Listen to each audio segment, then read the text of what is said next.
Então, pessoal, olha só, o tema que eu sugeri foi violência doméstica. Para quem não sabe, no dia 25 de novembro agora, a gente comemora a luta contra a violência doméstica, né?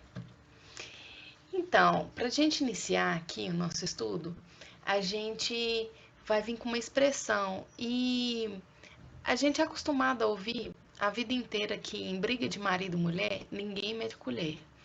Mas isso não é uma verdade, não é mesmo? Porque às vezes a pessoa que está brigando usa de muita violência, né? Então a gente não pode deixar isso acontecer. Nesses casos, o que a gente pode fazer? Ligar para o 180, lembrando que não precisa se identificar. Você pode ligar sem a pessoa saber, entendeu? Porque às vezes a gente fica com medo, né, de ligar e ser ameaçado às vezes pela pessoa, né? Mas nesse caso tem como você ligar e, sem dar seu nome, denunciar a violência doméstica. Para a gente começar a estudar aqui, gente, a gente vai voltar lá na Constituição Federal. Para quem não sabe, a Constituição Federal ela é a lei maior que a gente tem. E o que ela fala? Ela fala que o Estado ele vai proteger a família, vai proteger e dar assistência a cada pessoa que está na família. Bom, e como que ele vai fazer isso? Vai fazer através da polícia, vai fazer através de um juiz, através do Ministério Público, através da Defensoria Pública. Cada órgão tem uma função. A lei da violência que fala sobre a violência doméstica, ela é conhecida como Lei Maria da Penha. Não sei se vocês sabem disso. E esse nome, ele vem da Maria da Penha. Maria da Penha, ela foi uma biomédica, né? Biofarmacêutica, na verdade, e ela foi agredida por 6 anos. Ela tentou acionar o judiciário na época, e só que ela não conseguia, as penas eram muito brandas. Então, no final desse processo, os responsáveis entenderam que deveria ter uma lei só para esses casos, para proteger a mulher, né? Porque a gente sabe que muitas vezes a gente não consegue se proteger como deveríamos, né? Então a gente tem que ter uma ajuda. E a ajuda vem da polícia, do Ministério Público, né? Do juiz. Bom, a lei, essa lei que a gente está falando aqui, ela vem de uma luta das próprias mulheres, né? Que elas sofriam várias violências e não tinham uma resposta, né? Não tinha uma resposta do Estado. E aí elas lutaram, lutaram, lutaram e conseguiram que essa lei fosse criada. A lei da violência doméstica, gente, protege só a mulher, tá? Isso é muito importante. Então, não cabe Lei Maria da Penha com homem, né? Homem sendo vítima, né? Só mulheres.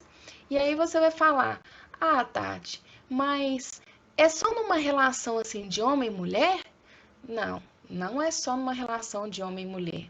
Pode ser numa relação entre pais, padrastos, avós, filhos, irmãos, toda figura masculina que de alguma forma coabita num ambiente domiciliar.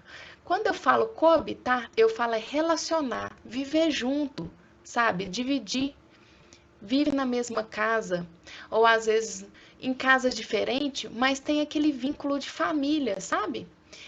Olha que interessante. Quem mais pode ser agressor, né? Pode ser agressora a cunhada, a agregada ou outros familiares. O importante é que quem pode ser agressor pode ser homem ou mulher.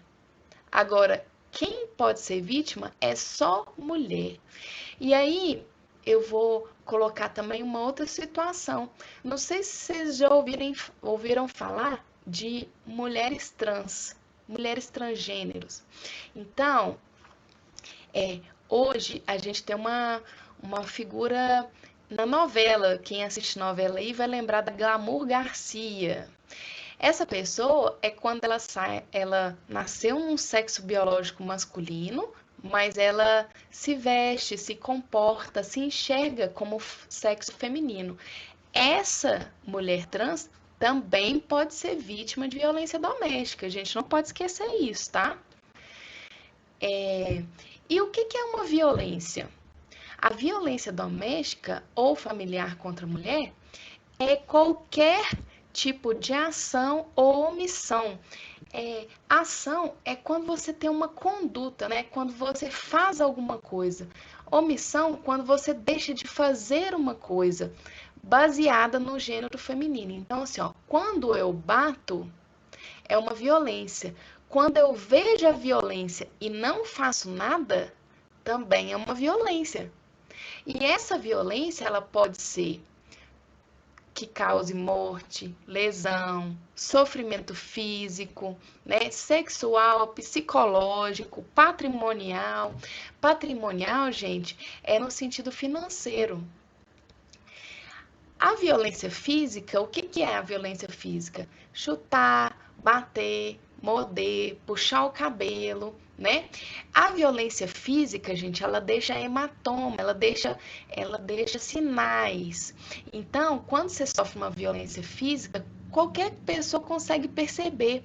E aí, o que acontece? Quando você vai nos órgãos, principalmente na polícia, eles vão fazer o exame que chama exame de corpo de delito. Tá?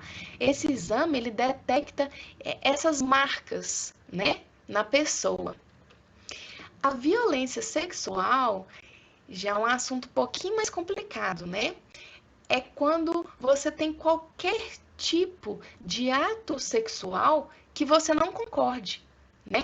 Então, você tem um ato sexual com a mulher que ela não quer esse ato. Aí você vai falar assim: ah, mas é só quando ela sofre uma violência?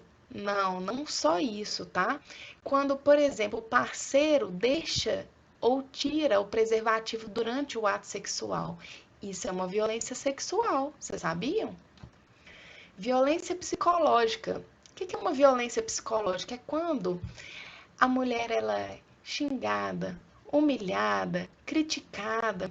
Às vezes você está fazendo uma comida, por exemplo, e o parceiro fala: "Ai, você não faz nada direito, você não sabe cozinhar". Ou a parceira está estudando e o parceiro fala assim: "Ai, para que estudar? Você não vai sair bem nesse curso mesmo? Não sei para que você está fazendo esse curso". Então, assim, criticar o trabalho, criticar o estudo, né? Desde que essa violência te cause um constrangimento, né? Então, isso é uma violência psicológica. Violência patrimonial é uma violência que se refere ao dinheiro, tá? Então, às vezes, você recebe aquele dinheiro e o seu parceiro, ele esconde o dinheiro. Um exemplo. Ou o seu parceiro pega esse dinheiro e gasta com uma outra coisa que você não autorizou. Ou ele pega seu cartão do banco e tira o dinheiro todo para ele. Isso é uma violência patrimonial.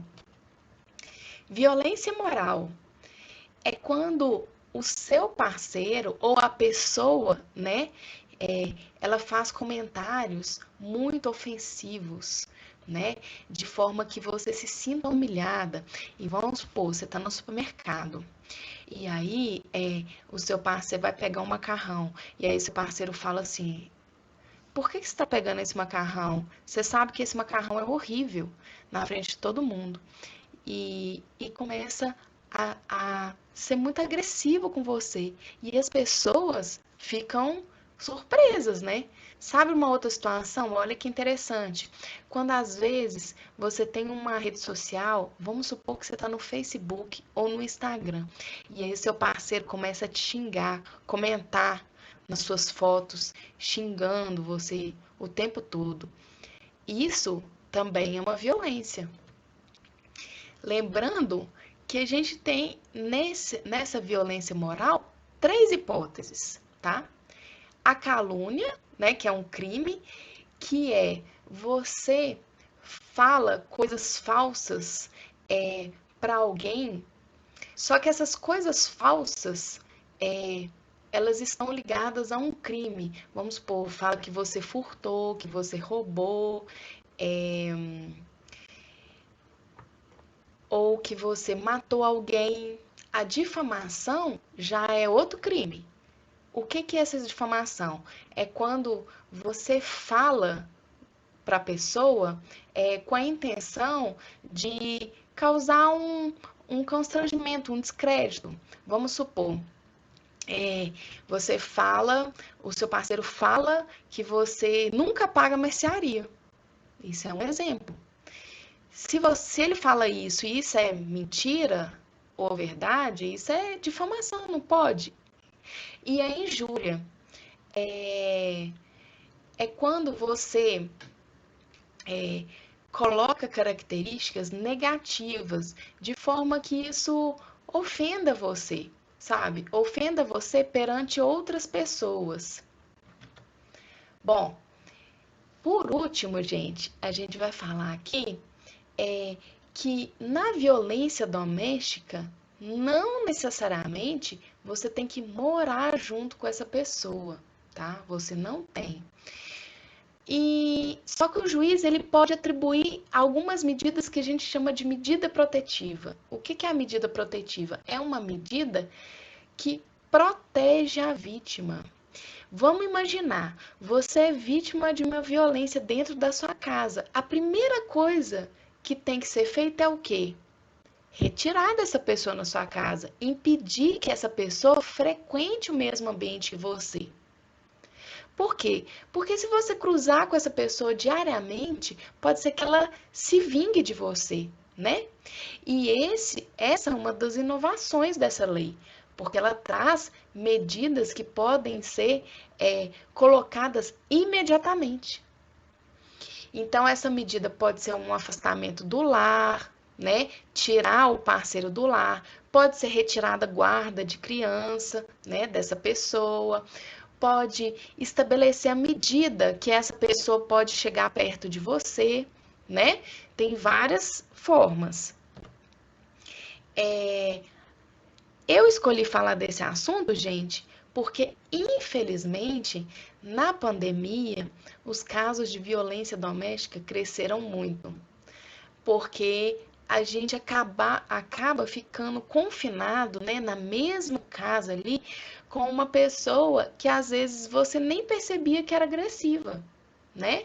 Então, um órgão internacional que chama ONU, ele estabeleceu, junto com a OMS, medidas para que essas violências fossem cessadas o mais rápido possível, porque várias mulheres estavam relatando agressões, né, através dos órgãos. O principal órgão, gente, que recebe demandas é a polícia. E a polícia, inclusive, tem um aplicativo que você pode registrar denúncias através dele, tá? Eu vou trazer um último caso. E ex-namorada? Pode ser? Ex-namorado? A ex-namorada, ela também pode ser vítima de violência doméstica. O ex-casamento, né? A ex-esposa, ela pode também. Mas isso quem vai dizer é o juiz, caso a caso. Isso, a lei, ela não, de imediato, não dá uma solução, tá? Meu objetivo foi contribuir para que nós, mulheres, pudéssemos lutar contra esse tipo de violência. Muita gente sofre violência calada, às vezes dentro da sua casa, dentro do seu quarto. Às vezes, você convive com uma pessoa que vive violência doméstica e não sabe como lidar. Então, aqui está um exemplo de como você pode solucionar isso ou ajudar uma pessoa, tá? Eu agradeço muito a vocês pela atenção e é isso.